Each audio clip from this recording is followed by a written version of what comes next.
देखिए जो 190 मिलियन का केस है गो के इसका जो प्रोसेस है लीगल प्रोसेस वो बाकी जो इससे पहले फैसले सुनाए गए थे उसकी निस्बत जो है वो इसको लीगल प्रोसेस को पूरा किया गया है और इसमें ये भी एक्सपेक्टेड है बल्कि क्या सराहियां हैं कि जो इसमें मैक्सिमम सजा है 190 मिलियन में वो तहरीक इंसाफ के बानी और बुशरा बीबी को सुनाई जा सकती है जो 14 साल जो है वो कैद है। ये सारा कुछ अंडरस्टैंड किया जा सकता है लेकिन उसके बावजूद तहरीक इंसाफ के जो बानी है उनको इससे कोई फर्क नहीं पड़ता, वो तो ऑलरेडी जेल के अंदर हैं और वो कितना इसके वो मामला इसका हाई कोर्ट में ले जाएंगे और वो चाहते भी यही हैं। आज भी उनका यही कहना था कि आपने जो सजा देनी है वो दें आप ताकि मामला जो है वो हाई कोर्ट पे चला जाए। इससे पहले हमने देखा था नवाज शरीफ को जो है नैब केसेस में सजा हुई थी और फिर एक टाइम आया कि जब मामला रियासत के साथ उनके ठीक हो गए वही केसेस जो है वो अदालतों के जरिए वापस हो गए। तो ये पाकिस्तान के अंदर तो हमारा माजी भरा पड़ा है इस तरह की मिसालों से कि एक टाइम पे आप क्या रियासत कुछ और फैसला करती है, फिर जब वो एक नरम गोशा इख्तियार करती है तो फिर उसके फैसले जो है वो बदल जाते हैं, फिर वही अदालतों से जो है वो उन्हीं लोगों को जो है रिलीफ मिलना शुरू हो जाता है। लेकिन यहाँ पे मसला ये है कि रियासत और इमरान खान के दरमियान अभी तक मामला किसी ऐसी अंडरस्टैंडिंग की तरफ बढ़ ही नहीं सका क्योंकि दोनों फ्रीक जो हैं वो अपने अपने मौकफ पे अपनी अपनी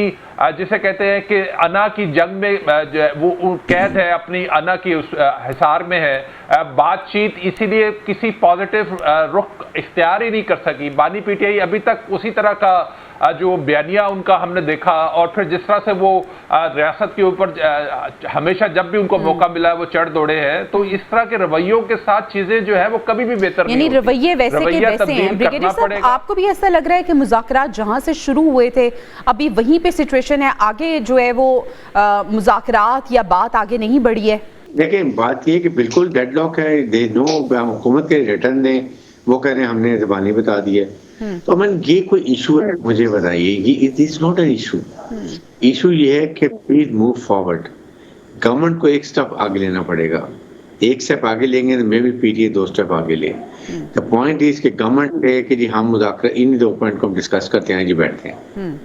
साथ ही उनको ये कहना चाहिए ओके जी आपने जो पहले डिमांड थी कैदियों को छोड़ने का, ओके हमने ये फैसला किया है कि इन नेचर के जो ऑफेंसेस हैं इनको हुकूमत प्रोसिक्यूट नहीं करेगी और वो अपनी बेल वगैरह जो होती है उनको मिल जाती है और जो केसेस ख़त्म होते हैं माइनर केसेस ख़त्म कर सकती है। प्लस जो जैसे कुछ लीडर्स हैं, 1.5 साल सजा वो हो चुकी है, अभी तक कैद में है, उनकी बेल में कहते हैं हम आपको रुकावट नहीं बनेंगे। यास्मीन राशिद हैं, उमर चीमा हैं, इजाज चौधरी हैं, परवेज एक और अब्दुल रशीद साहब हैं। ऐसे लोगों के अब कहते हैं हम बेल के लिए हम कोशिश करेंगे, will not put weight on that, ये कर सकते हैं। ये भी बहुत, अब इसके बाद कौन बैकफुट पर होगा? PTI, then they will have to give in return something also. जी बिल्कुल डन, हम आप चाहे इस्लामाबाद पढ़ाई नहीं करेंगे, हमने जब धरना देना होगा या जुलूस निकालना होगा हम आपसे जगह लेंगे, रीजनेबल जगह दें, हम बैठेंगे, उससे आगे का बात नहीं लेंगे, ट्रॉलिंग नहीं करेंगे, हरासमेंट आप गवर्नमेंट के लिए हम आपको हरासमेंट नहीं करेंगे, जो आपके लोग पकड़ दकड़ से वो करेंगे। तो कहीं बैठेंगे तो बात होगी। अभी आपने देख लें आज तकरीबन 2 हफ्ते गुजर गए हैं, तीसरा हफ्ता स्टार्ट हो गया, we are at the 0 point. Does it matter? आप कहीं तो कोशिश पे करें, ये दोनों पार्टी के लिए इनकम्बेंट है कि आप कहीं ना कहीं कोई लेक्चर शो करें। Politics is an art of बिल्कुल ऐसी। और ब्रिगेडियर साहब जो नुक्ता उठाया जा रहा है ना दोनों तरफ से वो बड़ा बोगस है। माजिद साहब, हम बात यहाँ पे ये कर रहे हैं कि एक जानिब कहा जा रहा है कि हमारे 2 मुतालिबात हैं, हुकूमत बस जिद है कि हमें इन रिटर्न आप दे दें।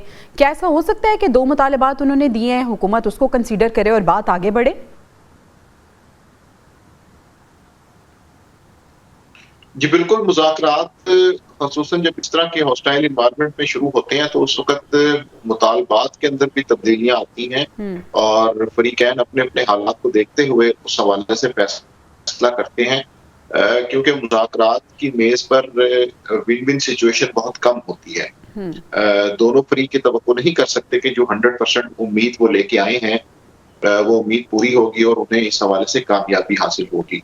तो इसलिए ये जहन में रखना चाहिए कि दोनों कहीं ना कहीं अपने अपने मुतालबात को इस तरह से प्रेजेंट करते हैं कि उसमें जो काबिल अमल चीजें हैं वो पहले मरहले में हो जाएं और कुछ ऐसी चीजें हैं कि जिनके ऊपर پھر بعد میں اختلاف کی وجہ سے عمل نہیں بھی کیا جا سکتا تو وہ دونوں کے لیے درگزر کے قابل ہوتی ہیں. بالکل. تو مذاکرات میں ہمیشہ اس چیز کا خیال رکھا جاتا ہے کہ وہ کون سے ایسے پوائنٹس ہیں کہ جو پریکٹیکلی امپلیمنٹ ہو سکتے ہیں. مثال کے طور پہ اس سے پہلے اس چیز کی باز گشت سنائی تھی کہ جی 20ویں آئینی ترمیم کا مسئلہ بھی اٹھایا جائے گا، لیکن لیٹر سٹیج کے اوپر اسے ڈراپ کر دیا گیا ہے یا اس کے حوالے سے اس طرح کی سنجیدہ سیاسی بحث نہیں ہو رہی.